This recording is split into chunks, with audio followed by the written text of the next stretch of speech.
Cheers, mate. Yeah. Yeah. Get it right. Well, cheers again. I'll start it again. Right. Rolling, man.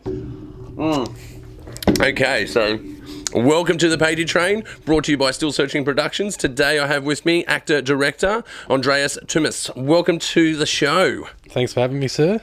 You certainly are an active guy, doing lots of film. Like, you've been moving into directing though more these days. Like, well, let's start when you were an actor. When did you start getting into acting? No, other way around. I started directing first, and then acting in my own stuff. Okay. Once I built the confidence to act, but I'm a director first. You're a director at heart, and then you ended up being in your own material. Yeah.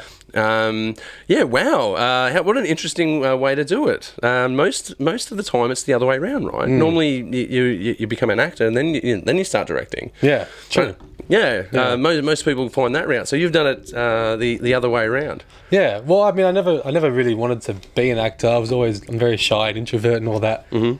But I love writing and directing. That's what I do. And then a lot of stuff I was writing was just me being me, right? So I thought I can play myself, and that's all I've done. I've only played myself in my own productions. I haven't been anything else, but yeah. Some people take that approach. I don't think there's anything wrong with that approach. There's nothing wrong with being you. No, and I enjoy acting. It's fun, but yeah, it's just me playing myself in my own productions. Well, basically. Was it a bit daunting, I guess, like deciding to be in one of your own productions, and then you're putting yourself with other actors?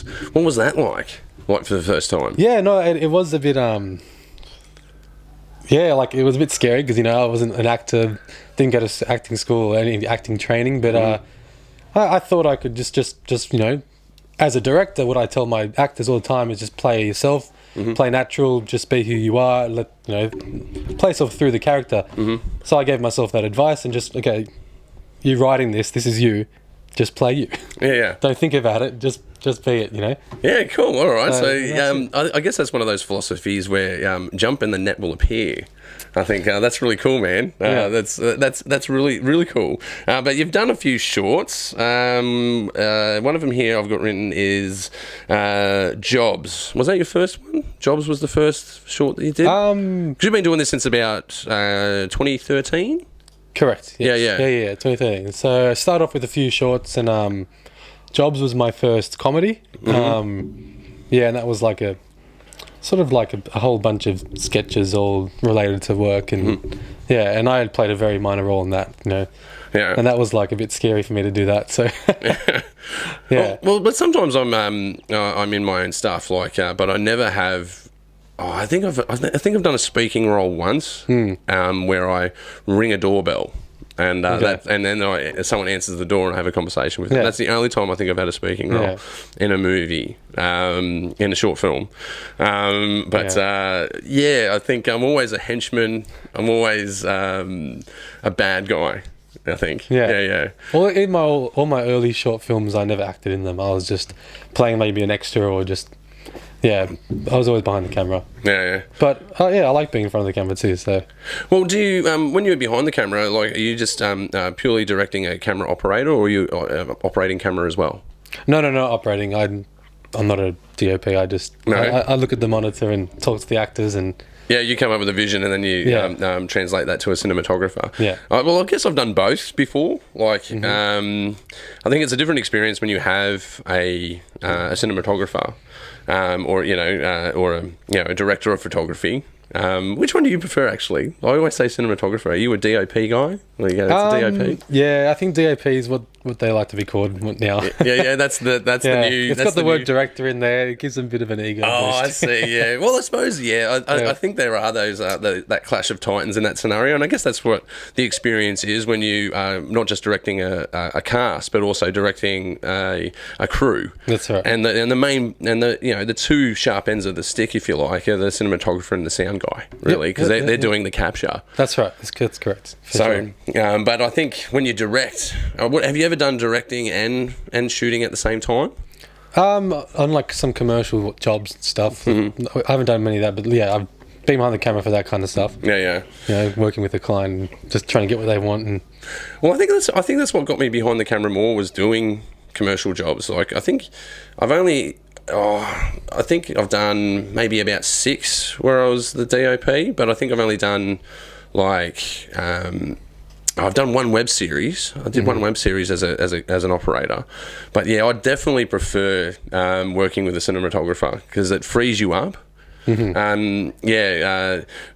don't. Yeah, like, is it the same sort of thing where if you are also acting and directing, how do you find that experience where you are directing a cast and then you're also directing yourself? I guess what's that like?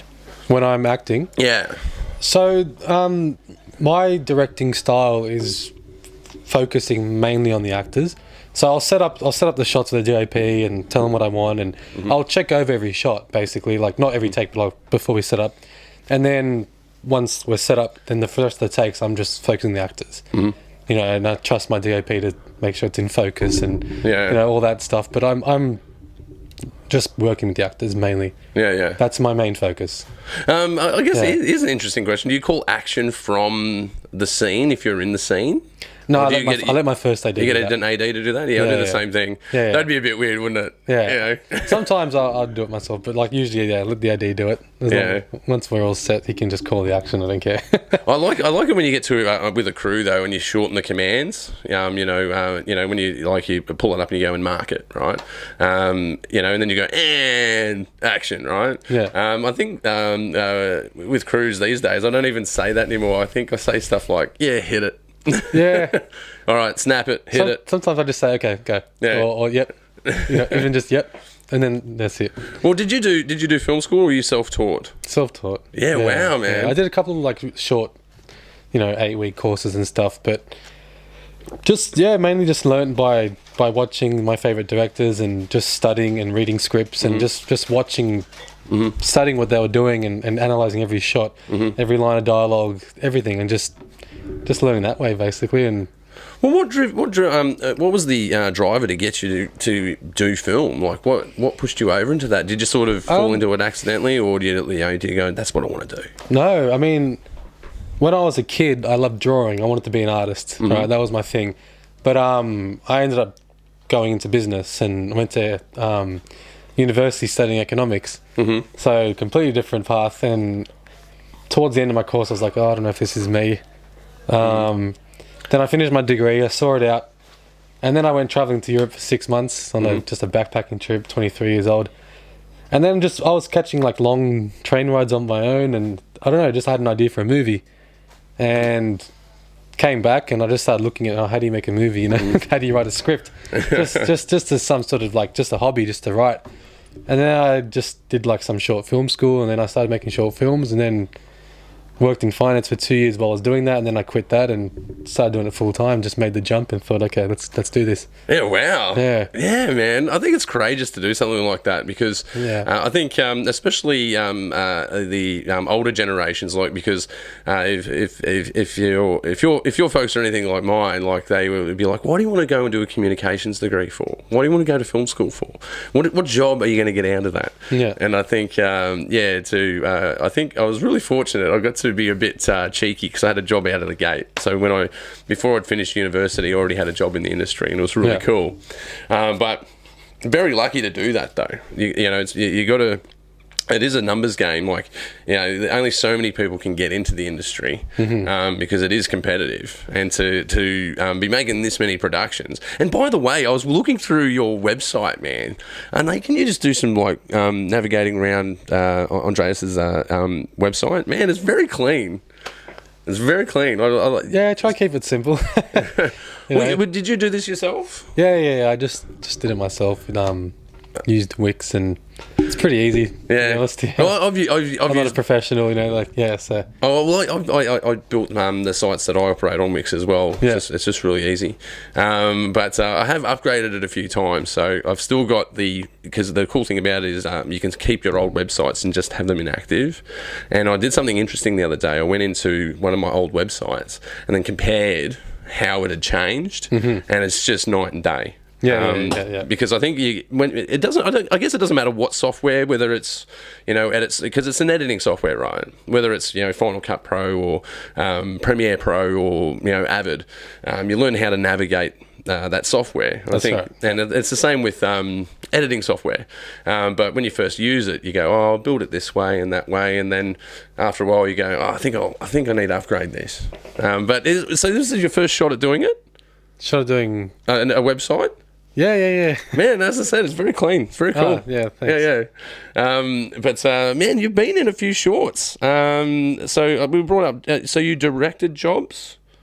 Yes. Yeah, directed that. And what about A New Life? Did you direct that one? Yeah. All of my shorts are written, directed, produced. Yeah. Holy hell, man! So you've done. Well, talk us through. I'll take us through the list. We'll get through it really quickly. Yeah. So let's have a look at A New Life. So what's A New Life about?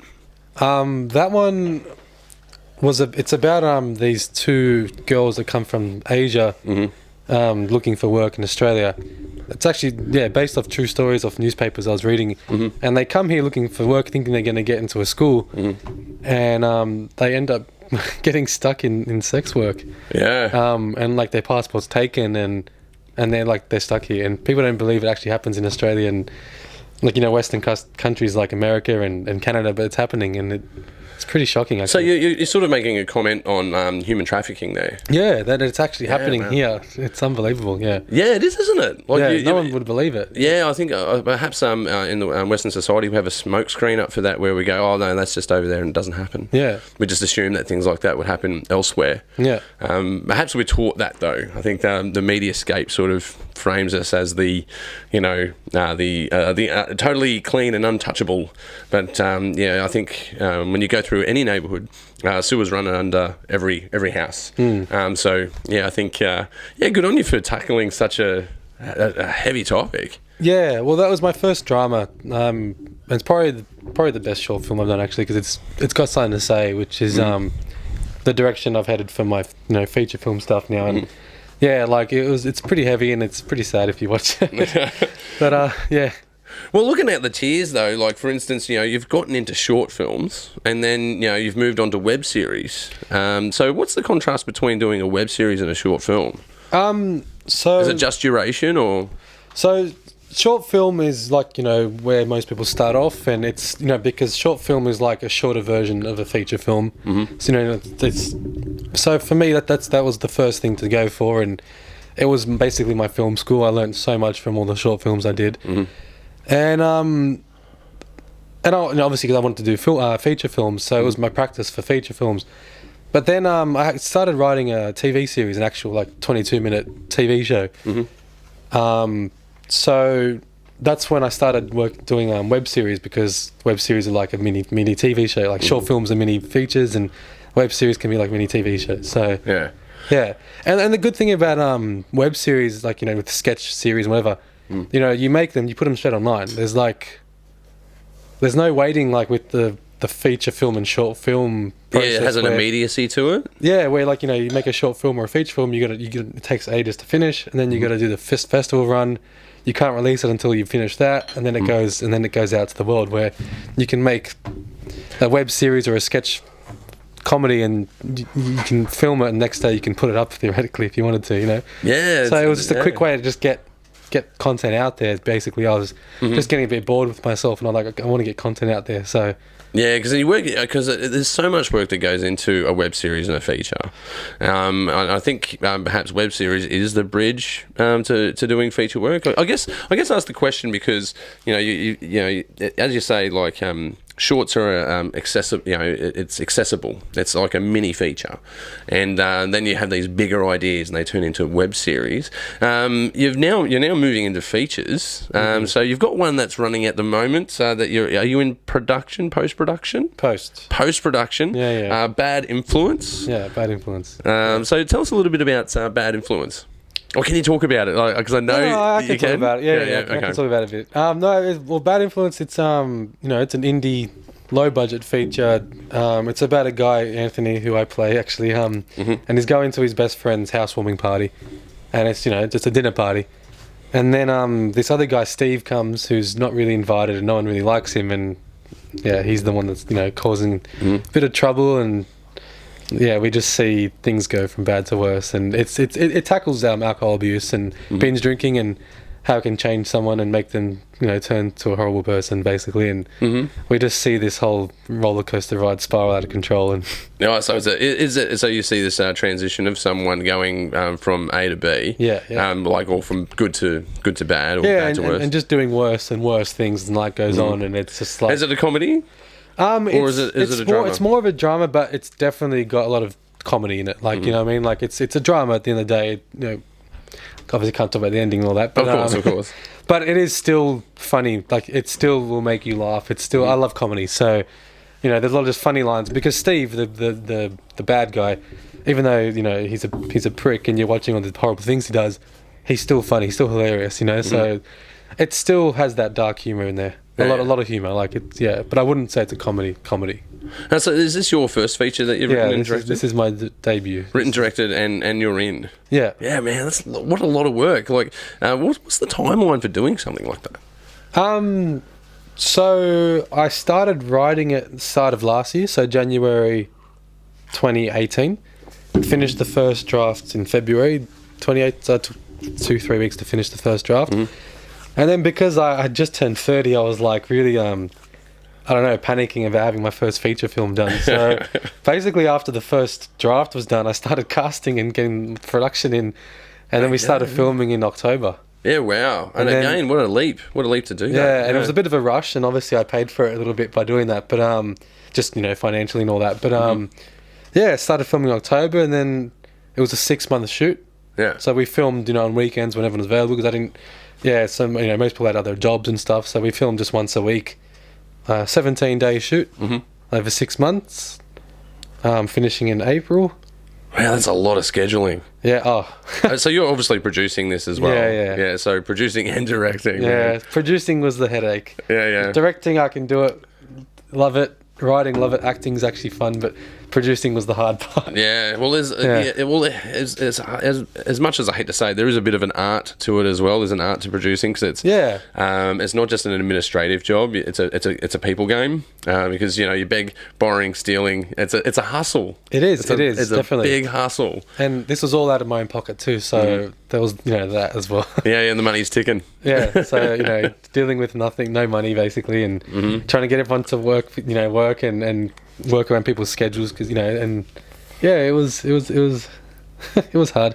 Yeah. But yeah. No, but it's the juice though. I think some people love producing though. Like I know some producers that just love it. They love Excel spreadsheets. They love call sheets. Yeah. They're right into it, right?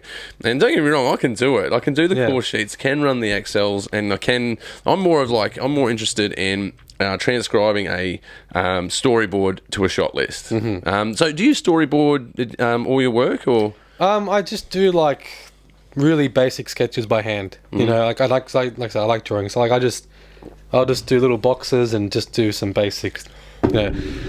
Making sure we get the basic shots, but then also the creative shots I like to draw up. If it's some sort of emotion, if someone's looking between two people kissing, whatever.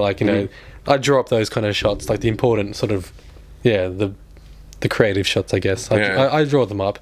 Don't have to, but I like doing it. So yeah, but I think it helps bring your film to vision as well. Yeah, definitely. Because essentially you're bringing it. It's for me. I look at it. It's like a comic book that you're bringing to life. Yeah, definitely. And as well, it's got the motions of where people are moving. So you're going to track that way. Yeah. You're going to tilt there.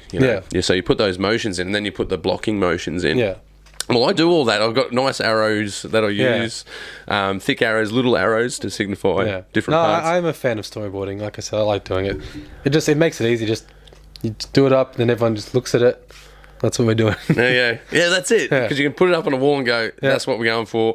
Everyone knows what it is, and you can move to one to the other. Do you find that? Excuse me. Do you find that do you scratch shots or do you shoot everything that you can conceptualize? What do you mean by that? When you get to a scenario and you're like, oh, this shot's just not working. You ever get to that scenario? Oh, yeah, definitely. Yeah.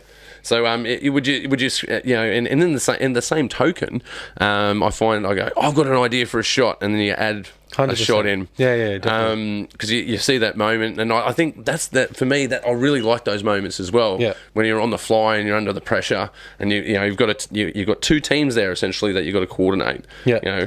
And then I've got an idea, and then you've got to start that idea, and I might even storyboard on the run. Yeah. But I also leave spaces on my shot list. Do you leave little gaps? Yeah. I usually put on an A4 piece of paper, and then there's usually a quarter of a page left just to write them in. And I do just write in things as they go as well. Definitely like you see things you're like, oh yeah, no, I need that. Sometimes people approach me with their they have a clapper problem because they didn't clap their footage, because it's a really easy mistake to do when you're starting out as a filmmaker, is not to slate your work. Yeah. Because why would you slate your work? Well, big tip, guys, if you want to be a filmmaker, you've got to learn to slate your work. Makes it so much easier. Makes it way easier. So you basically all you do is you put a piece of paper, even doesn't need to be anything important. Clappers are better because then you can name the shot, reference it to the shot list, and get a sound sync in there if you need it. You don't really need it this day and age. I used to use Pluralize, but now I even just get the software. I use Final Cut or Premiere Pro, and it syncs for me. Okay, great. Yeah, I used Pluralize for this. Yeah. Oh, you used Pluralize? Yeah, it was really good. I just used the trial version. So I just had a 14-day trial, did all my syncing, and then thanks. Oh, what did you cut? Because have you edited as well? You're the editor? Yeah. First cut's done. Very rough cut. I use Premiere Pro. Yeah, Premiere Pro? Yeah, I've used it for ages, so I'm just used to it. You should check out Premiere Pro. It does sound syncing. I know. I've tried using it. It wasn't working for me. I don't know if I did something wrong. And there's a few little steps kind of panicking in there. Maybe, but yeah. I'm a fan. Was it the multicam thing? You can do a multicam edit, or you can do it's like a sync clip. It's called a sync clip. It's next to multicam edit in the browser. But I'm really nerdy. I'll actually set it up as a quick key. Okay. So my sync is Control Shift W. Yeah, to get really nerdy kids. But important to slate your work, right? Yeah. Did you learn that the hard way like I did? Yeah. If you don't, like sometimes we did things where we didn't slate, and then there was like shots that didn't even have audio recorded. So if you didn't slate it, you'd no idea. What's this shot? You had no idea. Where does it fit? Yeah. What does it mean? So slating makes it easy. Yeah, slating is important. Yeah. I'm a notorious tail slater. Oh yeah. That works. Yeah, well, we do it tricky. To do a good tail slate, turn the slate upside down and tail slate it. Yeah. But I always recommend that you actually do the clap though. However you clap it or snap it, because it allows the the software that synchronizes it to work better. Yeah. It gives it a nice reference. And even if you are doing it manually, you can see the clap in the audio. Yeah, and you can marry it. You see the spike. The sharp spike. Yeah. If you have to do it manually, like I did to do a few clips manually, you look for the spike and put it where it visually claps. Yeah, and then it comes together. So do you use an actual slate? Yeah. Yeah, great, man. That's proper. Yeah, but on corporate jobs, ironically, I don't always use a slate. I just do the old. But I don't know. Sometimes there's a bit of pizzazz when you've got a corporate client. Take the slate along with you because it makes them feel. Because you know what I mean, like because a corporate thing isn't a film; it's a video. Yeah, and it doesn't need a slate. But because you already, generally if you're only making a 1 minute clip, like whoopty do. But if you're making a feature, how many shots did you do for your feature? Do you know? It would be hundreds, right? Oh, thousands. I mean, we're talking about 10 hours of raw footage, 10 terabytes. Yeah. Okay. And so I'd say there was 36 scenes and on average 10 to 15 different shots. So about 400 shots. Yeah, okay. 10's pretty good. 10 teras are pretty good, man. Yeah, because that means you're running at a film ratio of about 3.5 to 1. So that's what they say. If you want to save your money, don't give them 17 takes, man. What you want to do is shorten your time filming. Oh, of course. Because then that's a less of a data burden, right? Yeah. And that's why slating comes in handy. What's the longest amount of takes that you've given an actor, or yourself for that matter?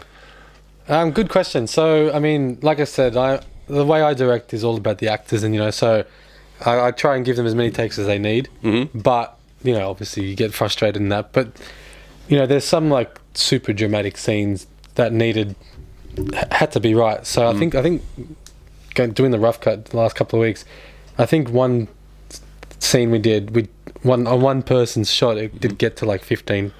15's all right. 15. That was 15 probably the most. heavy, that's the heavy one. Yeah, on average 5 takes, the max. Yeah. I try to get to 3 to 5. Yeah, 3 to 5 takes. I think after 5. Well, even if they nail it the first one, I'll always take a second one. Yeah. If they nailed it, I'll still get a second one. You need 1 or 2 for safety as well. It's not just a thing. Like, they could have been out of focus. It could have been something that wasn't the actor's fault, or a noise, or whatever. Yeah, blocking issue, something. Yeah, there's so much can go wrong, man. Yeah, and it does. A lot does. Yeah. I like the ones where you just. What do you do? Like, because sometimes things just go wrong without your control. You may have scheduled everything correctly. You've got a camera rolling, and then the one I've liked is just camera just stopped recording. No reason. No one touched a button. No one did anything. It just stopped recording in that scene. You know, and it was the perfect scene. And it always is that Murphy's Law. Yeah. When something goes wrong, we got rained on a couple of times. Yeah, weather. Scheduled outdoor shots, and then starts raining. And there was that one day in Sydney where it had like those crazy winds when it was blowing trees over and stuff, and that happened. I remember that. Happened while we were filming that, so that was a whole night gone. Yeah, wow. Hold a reflector in that weather. I've got 2 dogs, so I filmed at my parents' house the whole thing. I wasn't living there at the time. I am now because I'm broke, but because you've just made a feeture film, so of course you moved back in. So I've got 2 dogs, and sometimes they'd run in the set or they'd be barking. So there's a few, and my next door neighbour has a rooster, so sometimes you'd hear the rooster going off. So all these inconsistencies. Well, you can do inconsistency of sound, and by the way, guys, as well, for another tippet, sound is the silent killer. You got to get your sound right. Sound has to be right. It's what people notice first. You know what I mean? Like, yeah, absolutely. You can't forgive bad sound. That's golden rule. Like, well, they'll let a blurry shot go. A blurry shot will be forgiven. Like, you know, it's soft, you know what I mean? Like, not a Gaussian bloody thing. Yeah. But something that's like a bit of a, you know, it's a bit soft. People let that go. But here's an analogy that I use with people. If you took, 50 frames in a second and removed 1 frame of vision and watched it, no one would notice. No. But if you remove the equivalent of sound, they'll go, what was that? Exactly. Straight away. But do you do, with that said, so you're doing your soundscape as well? Like, you're doing editing and you're doing the soundscape? I'm not doing the sound design, but the sound is part of the timeline. Yeah. But are you doing like any Foley or any ADR? Not yet. But you'd have plans to do any ADR, or? If it comes to the point where it's needed, then for sure. Yeah. Because I find sometimes there's some projects where I just ADR the entire thing. I make that decision. It happens. Well, because sometimes if you're filming something that's in the rain, you've got to ADR it. It has to be ADR. And ADR is one of those arts where sometimes you go, well, I'll ADR little bits of it, and then you notice that it sticks out from the rest of your film. So you go, well, I either keep the shitty sound from what I captured, or I ADR the whole thing. Yeah. But then you run the risk of rubber lips. Rubber lips are awful. Yeah. Like, and if you watch even like A grade films, they do it all the time. You're like, they rubber lip that. You see it, and it's just weird. I don't think other people notice it though. Yeah, I think it's just us. It's just people like us that notice it, because we like look at content all the time. Unless you're watching The Room, then you can tell. Yeah, but that's a different story. Like that movie is just a high budget, the worst film ever made. I never got the spoons though. What's with the spoons? Funny you talk about the spoons. So what the spoons is because Tommy Wiseau wanted to have some production design, so he couldn't think of anything, and it was running out of time. So to put in the background of like the house shots, just put just like photo frames of pictures of spoons everywhere. That's right. That's where it came from. Yeah, that's where it comes from. So actually, in Bad Influence, in one of my opening shots, I've got a framed spoon. Oh, you've done a bit of homage. Yeah, that I got from an actual screening of The Room. Yeah, so I put it in there as a You know. Oh wow! Yeah. You've actually like not only have you homaged it. I put a few. Can I say that homage? Yeah, homage. Yeah, in the opening sequence, I've got 6 films in there. Yeah, that I've put in there. So yeah, great man. Well, you got the room's one of them. So yeah, you got to reference those things. I think that's great. Well, I think that's also testament to when you especially making a feature. And don't get me wrong, you do it in shorts. Probably when you're more experienced as a writer director, and you know, or just a media practitioner in general. You notice all the little things, and things are deliberate, but especially in a feature, everything's got to be deliberate. Even if it ain't deliberate, it becomes deliberate, if you know what I mean. Yeah. Because you've got to figure out, well, why is that there? Why would I frame this way? Yeah, the more eye to detail, maybe not to a Stanley Kubrick way where you drive everyone insane. But well, speaking of which, what kind of directorial approach do you take? Are you because some people are just dictators. It's going to be this way. You've got to stay on the script, and it has to be said this. Do you allow a little bit of latitude on your set? Yeah, I mean, like I said, for me, writing is my number one thing before directing as well. So, so for me, like I like to stick to script because there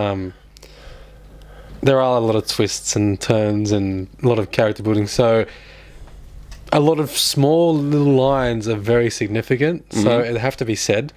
So for me, it's pretty much on script. Yeah. But if there's a scene that's just an emotional scene where, you know, like, then you got to let them run a bit. Yeah, for sure. Yeah, so look, it depends what part of the script it is. You know what I mean? Like, there's some parts I'm like, no, I know that. Well, I do ask because the directors are all of the types of above, right? Which is, you know, the dictator, staying on script, letting a bit of ad lib in there, being the collaborative. Or what do you reckon? How do you want to do the scene? Or you know, the compromiser, where an actor's like, I want to do the scene this way, and you're like, okay, you can do the scene that way. You know, and we're all of those things because all of those things will happen. Yeah. But one of them's always more prevalent than the other. Yeah. So you're a status script guy. Yeah, I think I'm more of a dictator. Like I know exactly what I want, and you know, so I make it happen the exact way I'm at the other end of the spectrum. Yeah. I'm a bit of one of those. I suppose. Not. What do you? I think what's the word I'm looking for? It's not. You can be confrontational or a collaborative. So I'm more towards the collaborative side. But I think when you approach your work, are you more of a? Do you have a dictator approach to it? Like, nah, it's got to be that way, or is it just chill? Because oh, jeez.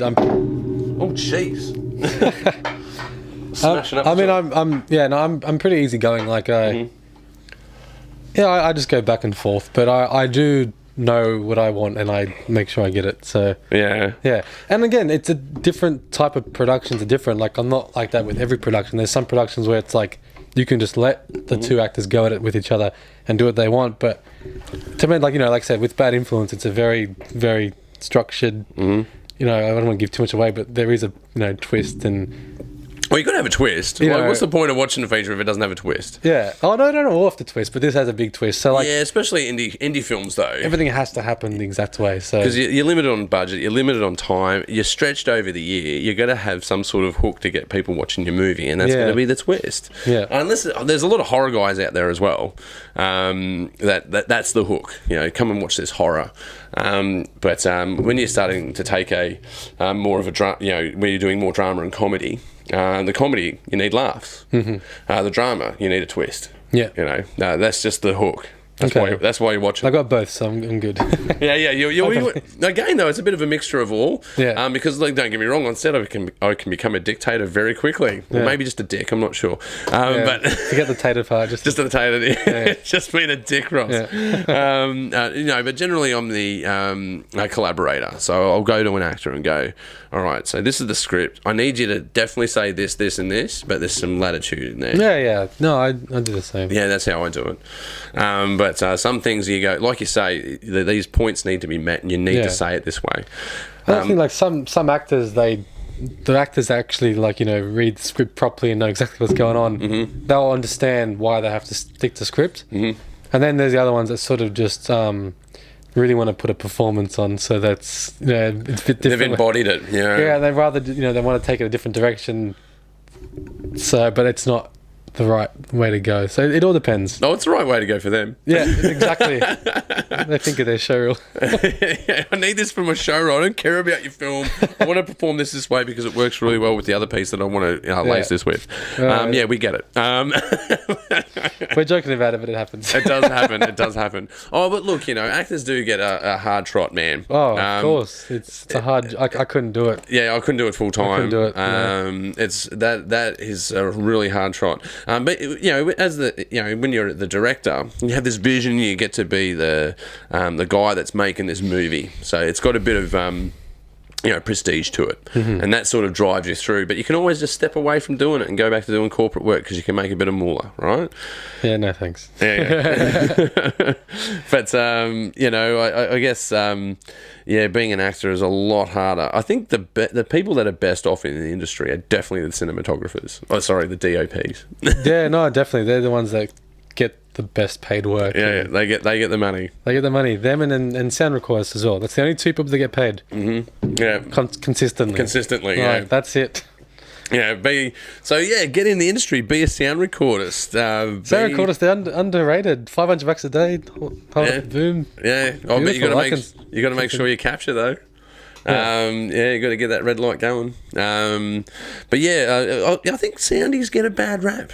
They get a bad rap, man, but they have an important job. And honestly, like the soundie that I had, he was so great. He was fantastic, and he was actually my rock out of the whole crew, and he was just really good, very safe, easygoing, and I just knew I didn't have to think about sound. That was the one thing that I didn't have to think about was sound. He was capturing great sound, doing his job. We had the cast of 7 people all mic'd up at once, and he did a fantastic job, and I didn't have to stress about that. So yeah, great. It was great, and I've gone over the footage, and it's just crystal clear, and having a good soundie is so important. People think he's just some nothing guy holding a boom. Yeah, he's just a boom guy. No, they're running a lot. They are doing a lot. It's really important. I was very fortunate with the guy I had, Simon. He's big shout out to Simon the soundie. Allen, mate. You know I love you. Yeah, it's, as I say, man, it's the silent killer sound. If you don't do it right, I've been caught out a few times not getting the sound right, and it's just terrible. But on the other hand, doing Foley and soundscapes, love doing that. Yeah, see, I do like the editing process. I like throwing in the sound effects and that, and yeah, it's fun. Yeah, the punches and all. Yeah, well, I make my own punches. Good, yeah. Yeah, I make my own. I hate make my own sound. the over-the-top fake sounding ones. I like when it sounds more like, you're punching a piece of steak or something where it sounds real. Oh, no, what you get a piece of leather, right, and a celery stick. Yeah. Yeah, that's how you do it. Yeah. But I can actually do some of the sounds just on a mic with my mouth. Believe it or not. I can do a match. You want me to do a match for you? That was really, really good. All right. I've done it a few times. Where if you ever see a film and there's a match in my film. That's really good. Honestly, wow. I was not expecting that. But what else you got? Oh, I got a few of them. I used to be able to do a gun a little bit, like.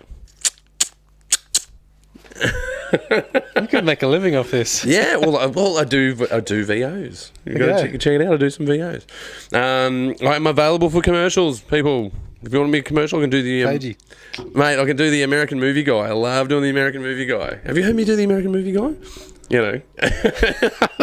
Now I'm on the spot. Just do it. Come on. One man, one desire. Andreas was making films and the mob wanted in. That is really good. You're doing my trailer. That's it. Yeah. Oh man, I'd love to do it. I'll do the. I can do the. I do the Aussie ochre as well, really well. Coming up next on the Pagey train. I just love working with my voice. I love building sound. It's just so geeky. Yeah. It's so geeky, man. Good. Yeah, but even doing Foley, I think that's the most acting I do in a film is when I do Foley. Because you've got to react it. Yeah. So if there's footsteps, you've got to react those footsteps. Mm-hmm. But you're just not on camera, you're just building the soundscape. Yeah. And the soundscape is so important. And when you do it right, the thing that you want is like being an editor. If you notice editing, something's going wrong, right? Yeah. You should not notice an editor. No, that's correct. Yeah. Now, you notice a director, you notice an actor, but you don't notice an editor. Like, name 2 directors. Nolan. Yeah? Tarantino, okay. Well, name two of my biggest... name 2 editors. Well, they're 2 editors. I knew the name. Yeah. I can't think of one. Scorsese's editor is Thelma Shoemaker. But he's more of a director, though. Thelma Shoemaker. That's well done. Scorsese's editor, yeah. Yeah, well done. I knew the other two, but anyway. Yeah, editors are hard. No one knows the editor. No. And it's what they call the secret art. Yeah. Because no one knows an editor. It is underappreciated. Yeah. But they want to be. Most editors are very introverted. I like to be in a room, dark room, cutting film. You know, it's an introverted job. Yeah, I'm actually introvert, so for me, I like editing as well. So. Yeah, oh man, I love editing. Yeah. It doesn't matter what it is either. Actually, it does. I love editing work that I've done. I love doing other people's work as well. So if someone's done some work and I get to edit it, I love doing that. I think my favourite's promos. Love building promos, man. It's just one of those things. I just love doing it. Nice. Yeah. Oh, you would have seen a few of the Made in the West promos. Yeah, definitely. Yeah. I love doing them. They're just really cool. Like writing the scripts for them, like doing the VO for it, like doing the cut for it. Yeah. Big shout out to the laziest man alive for music for Made in the West, by the way. I've never given you guys a shout out.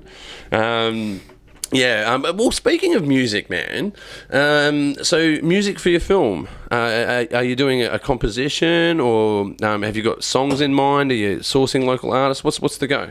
Good question. So the style of the film is very like sort of like realistic, sort of European sort of thing. So it's like there's not going to be much music over the top of it, sort of thing. It's a dinner party, a lot of dialogue and that. There's not going to be much music, but obviously the ending credits and the opening credits, there's music there. So I am looking at 2 Australian artists to feature in that. I've contacted a couple of them at the moment, but it's good to contact them directly. Don't contact their publisher. You'll get hosed over. Yeah.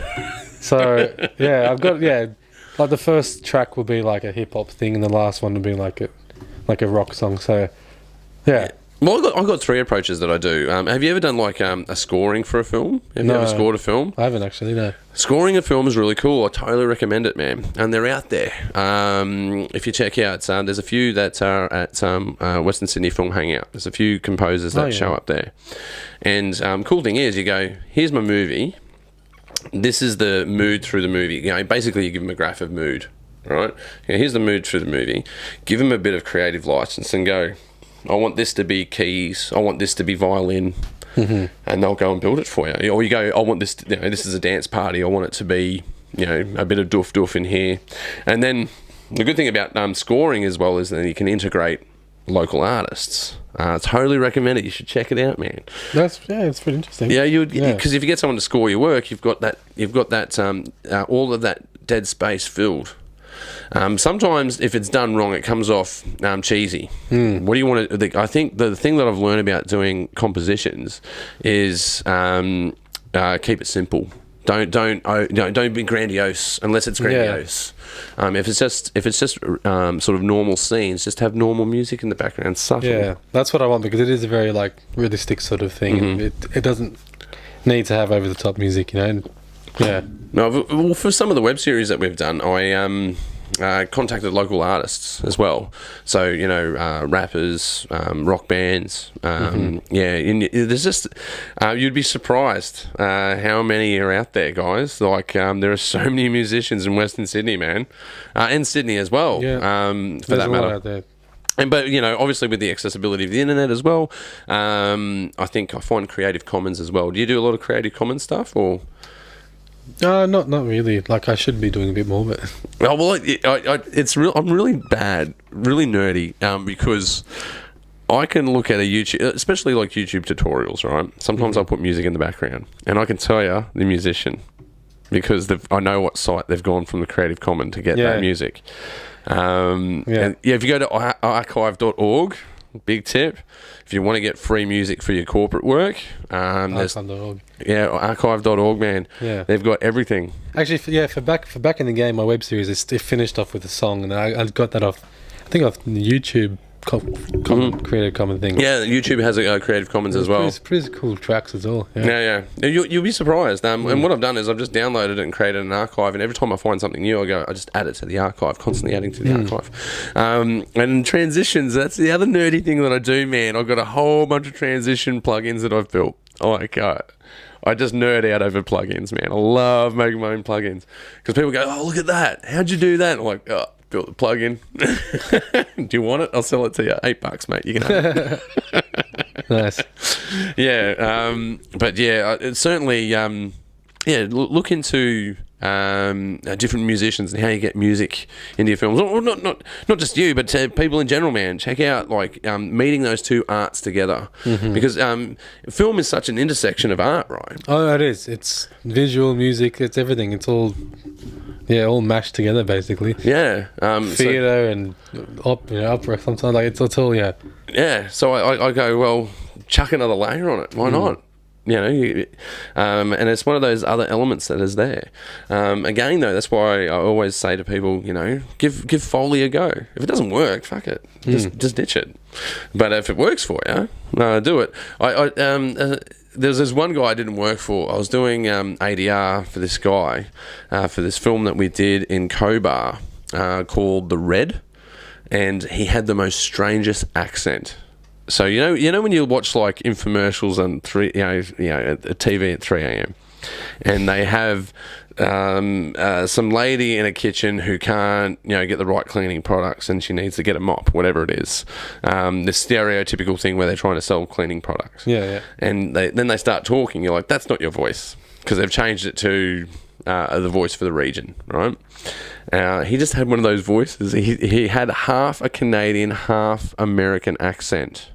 So he had the boots, but he had the nasally sort of American accent. So Canadian accent. Yeah. But an Aussie accent as well.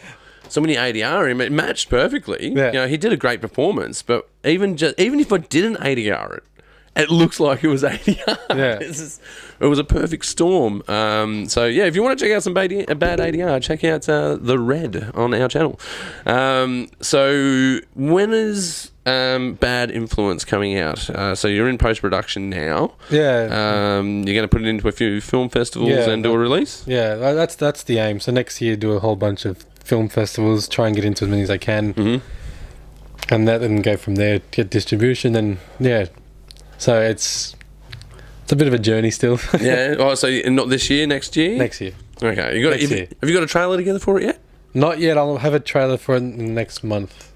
Okay. Next few weeks, I'll have a teaser ready to go.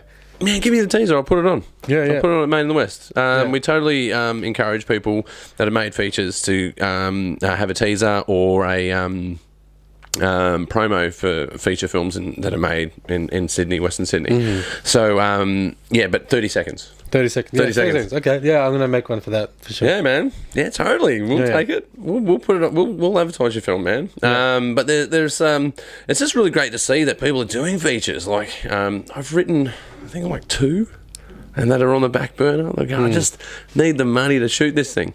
And it's just so daunting because it's 6 months, it's a year. There's just no around it. It's just a long time. That's it. It's a commitment. It really is. Mm-hmm. But I mean, that was my whole thing with Bad Influence. Like, I was just getting sort of like anxious to get a feature film under my belt. Mm-hmm. So I just thought of an idea. I'm like, okay, what's something I can shoot in one location with minimal actors that I can do. I can write it, and that's going to be producible. So. Yeah, I came up with the idea with the dinner party and 7 characters, basically all the interactions with them and watching everything unfold, and all filmed at my parents' house, and so then, and it even took longer than it should have taken to film. It should have been a 12-day shoot maybe. Ended up taking 17 because of a lot of problems that happened, which happens. But that's my advice to people that want to make a feature. Just make something that you can make. Like. That's really good advice, because essentially what you're saying is write a list of the locations that are available to you. Yeah. Write a list of actors that that you want to be in your film, because chances are if you're doing a feature, you've probably made a few shorts and you'd already have you should have a couple under your belt before you start. And and then out of that list, construct a story. Yeah, and you literally work with your variables, and you try and keep the locations to a minimum. 1, 2, 3 actors to a minimum. Time, the actual time that's happening in the movie. So mine's all in one night. that helps as well. It all helps with production. And then you keep it simple, one wardrobe for everyone. Yeah. You know what I mean? Same, you know, I find that interesting though, the stretching and shrinking of time in films. Yeah. So it sounds like your film's over a night, right? Yeah, it's one night. But the movie is an hour and a half long? Yeah, About 1 hour 40. 1 hour 40? Yeah. And in that hour and 40, it represents an entire night. So you've compressed 24 hours into an hour and a half. Yeah. But some films could do tens of years, decades. Yeah. Of tens of years. Decades of, compressing time.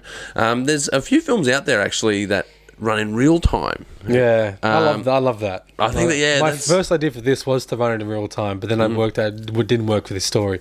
Yeah, but I would love that, But meeting two scenes together, and you realise, oh no, they're too far apart to set a narrative. Yeah, but it is a cool concept, and I love that, Yeah, I think the one that really blew me away was The Nick of Time with Christopher Walken and Johnny Depp.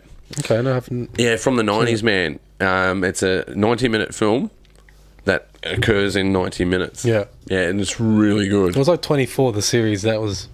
Is that done that way? Yeah. Yeah, okay. Yeah. 24. Oh, well, hence the name. I should have known that. Yeah, 24 episodes, all in real time, basically. So that's why that show was pretty, revolutionary at the time. Yeah. Yeah, I just think, what a bold thing to do. Like, it'd be so hard to write, to tie it together. I suppose if you had 24 hours, you could do it.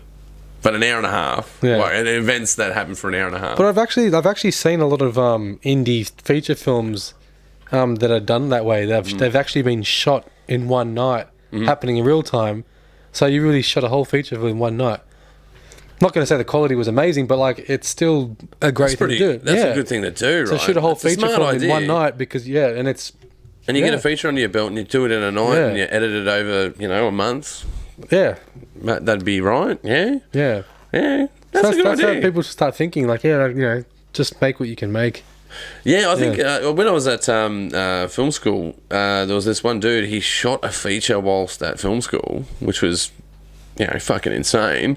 And, he shot that in a night. You got that's a really valid point. To do that in a day. Man, you got me thinking. I think I'm going to have to write another goddamn feature. Yeah. Nothing's out of reach, That's the thing.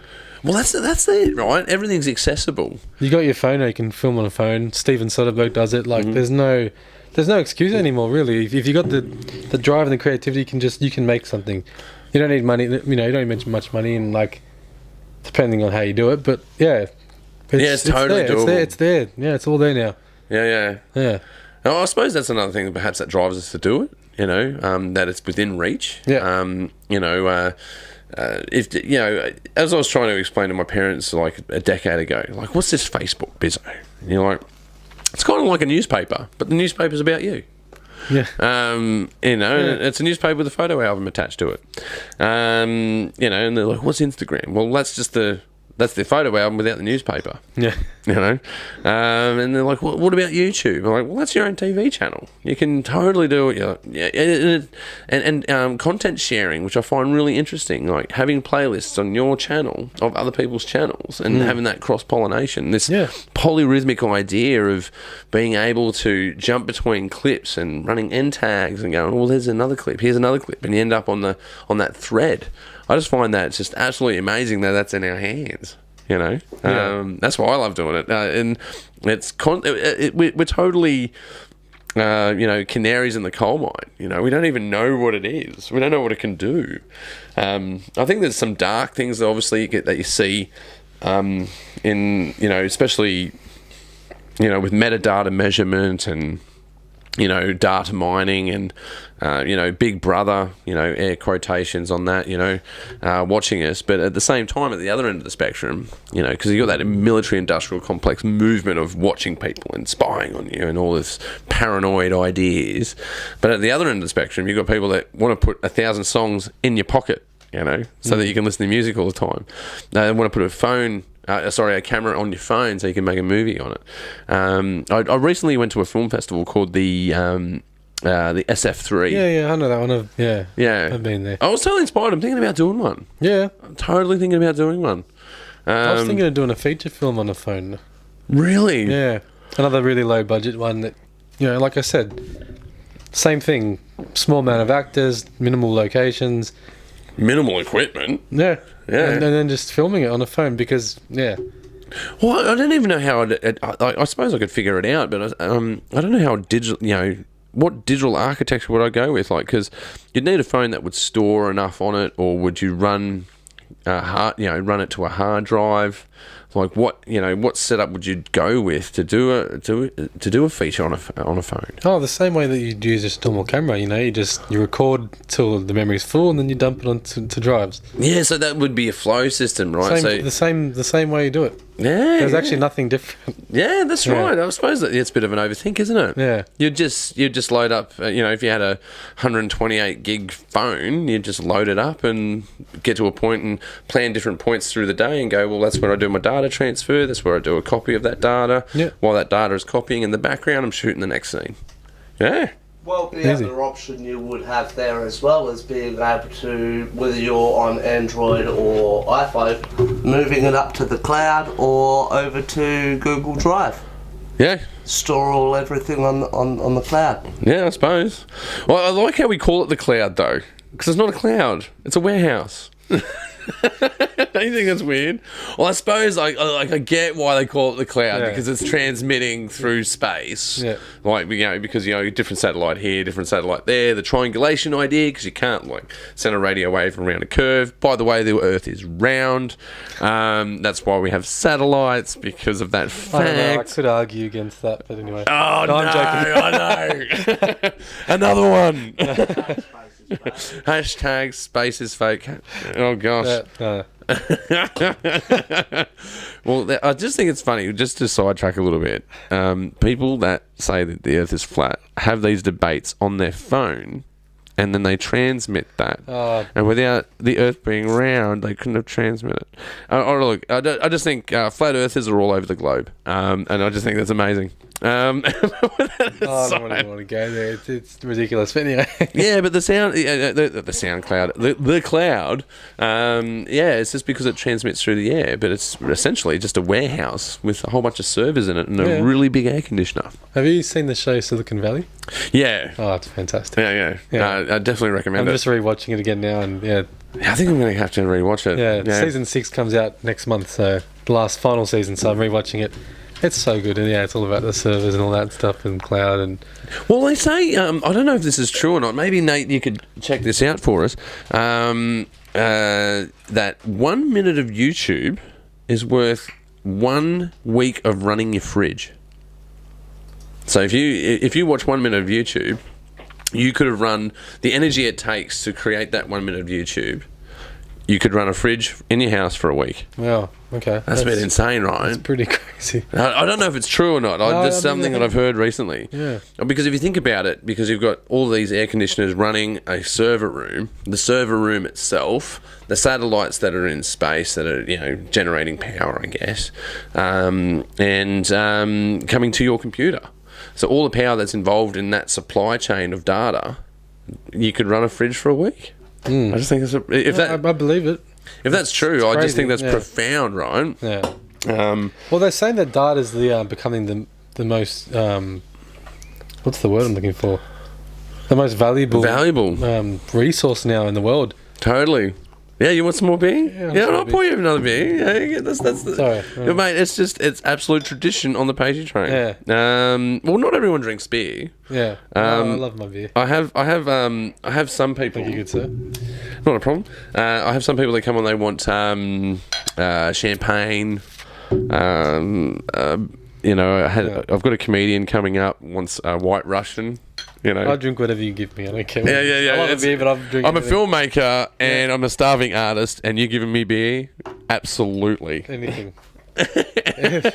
Anything. Just get it going. Yeah. We'll have to drive down to Canberra in a couple of months. Read that as you will, people. Yeah. Fireworks. We're talking about fireworks. Fireworks. Yeah. And no, pornography, actually. Okay. Pornography. Yeah, I was at a pornography store buying pornography. What the fuck were we talking about? Clouds, I think. Clouds, that's right. Weather. The weather's been alright. The environmental impact of being a filmmaker, putting 1 minute of YouTube up. Yeah, okay. now I feel terrible. But apparently it does. It takes a lot of power to run a minute of YouTube. That's the dealio. But with that said, you've done. Let's talk about your sketches for a little bit, because in contrast to doing web series and short films and working your ass off, on a feature, because that's a fucking commitment, man. It's a huge commitment. Huge commitment, right? Bigger than marriage, I think. Yeah, I reckon it's easier to organise a wedding than it is to do a feature film, right? Yeah, and I think the feature film will last longer than most marriages now. So yeah, well, you've got. I think it's 1 out of 3 that make it. Is it? That was 10 years ago. It's worse than that now. It's 50-50 now. Oh, get the fuck out of here. Yeah. Well, yeah, I think if you got into a car and they said you got a 50% chance of living, you wouldn't get in the fucking car. No way. Or if you had to fly in an airplane, no, I'm not taking those odds. Yeah, fuck that. No. I think, are we ripping off Bill Burr there? Is that Bill Burr? I don't know. I don't know. I think it's Bill Burr. I think I've heard this before. It must be in my subconscious way back. I still a lot of content subconsciously off Larry David, so... Yeah, I look at... He's my hero. I think going back to talking about gleaning from the news, because you were making that short film years ago. Yeah. You're watching the news and it inspires an idea. Yeah. That happens to me all the time, where something happens in the news and I get inspired by an idea. Like the first feature that I wrote was totally inspired by a siege that happened in a brothel in South Australia. Okay. So what a good idea for a movie. Mm-hmm. People that are in a brothel in a hostage situation, because you've got all these contrasted characters. You got the gunman, the police outside, the hookers, the madam. Like, it's a really cool contrast. Yeah. And obviously, a bit raunchy. It's got guns in it. It's probably got drugs in it. And that's what you'd want, right? Yeah. Guns, drugs, and and women. Yeah, the objectifying nature of a male prowess. No, but I guess you'd put some male candy in there as well. Why not? Yeah. Don't want to be... Put some abs and... Yeah. Good. Well, it wouldn't be my fucking abs, I'll tell you that. I drink too much of this. No, apparently the dad bod's back. The dad bod is back. Yeah, I hear that, but no, it's not working for me, so... Oh, gosh. You'd be happy about that, Nate? The dad bod being back? No, I hate my dad bod. I hate my dad bod. I just don't have the motivation to fix it. So going back to what you were saying. Yeah. Yeah, so, the feature... What was I saying? Feature film? Yeah, the feature film is a huge commitment. You got to, you set yourself up for a journey. It's going to take a long time. You're going to want to kill yourself at some point. But you do it, and it's a long payoff. Yeah, that's right. It's like a degree or whatever. But the thing, doing the sketches. The sketches, it's fun. I usually shoot six sketches in a day. Mm-hmm. They'll take a day to edit each at most, and then you can release them instantly. You know what I mean? So it's just... Well, they're the two interesting... I guess that's really interesting, right? Because at one end, you've got this massive... Complete opposite, yeah, the complete opposite. You've got this immediacy where you can release this clip today that you shot and edited. Yeah. In fact, you may even conceptualised at that moment, like on the run, you can go, don't have an idea, let's just turn the camera on and do a skit, right? But at the other end, you're working for a year... Pre-production, which is, don't get me wrong, the only parts of pre-production I like are storyboarding and writing a script. And the rest of pre-production, I like casting as well.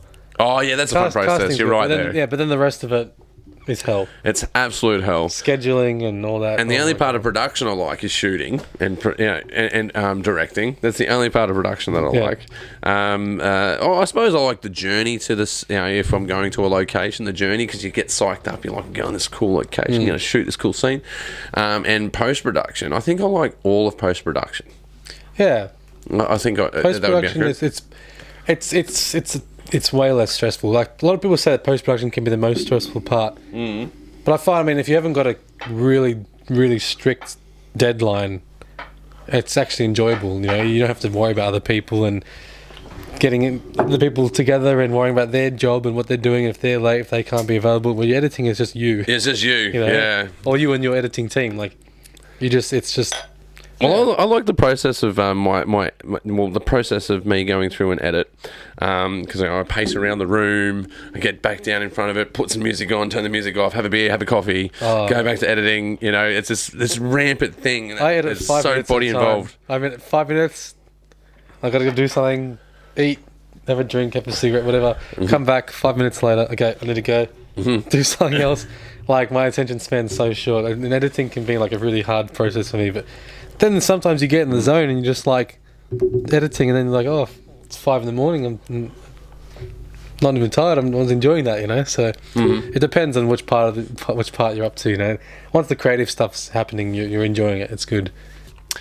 Well, man, it's come to that time. We're at the end, Andreas. So, man, thank you so much for being on the show. Thank you so much for having me. Man, Pleasure. Man, I just like to encourage you guys. You're just doing so many cool things out there, and fucking hell, man, doing a feature. It's just amazing. Absolutely amazing. I can't wait to see it. But you got other projects coming up? Well, so after this feature, my plan is I've got 2 different routes I can go. I've got another feature that I've written ready to go. It's obviously a bit of a larger budget, like a crime, drug thriller sort of thing. Okay. Based on things that I grew up with and stuff.